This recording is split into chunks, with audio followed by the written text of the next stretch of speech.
आप देख रहे हैं ताज 92 न्यूज और मैं हूं नाइला भट्टी। रुख करते हैं आज की हेडलाइंस का।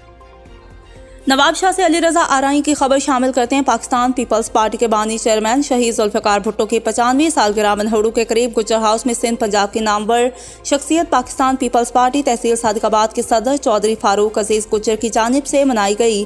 तकरीब के मेहमान खास पीपल्स पार्टी चेयरमैन यूसी कहकाट के सदर कादर बख्श उर्फ पप्पू डाहरी, मनहड़ू प्रेस क्लब का सदर गुलाम कादर डाहरी, आशिक अली घुमन, हाजी मोहम्मद शरीफ भट्टी, ऐनुल हक, रेंद मोहम्मद यूसन डाहरी, अली रजा जट, मुमताज अली मल्ला, गुलाम मोहम्मद भट्टी, तारिक हमीद अराई, सईद अहमद अराई, नसीर अहमद भुट्टो, रशीद अहमद भट्टी, शाहद अली घुमन, शमन डाहरी, जफरुल्लाह पठान समेत दीगर बड़ी तादाद में पार्टी वर्कर्स ने शिरकत की। शहीद भुट्टो की सालगिरह का केक काटा गया और मेहमान के लिए रिफ्रेशमेंट का एहतमाम भी किया गया।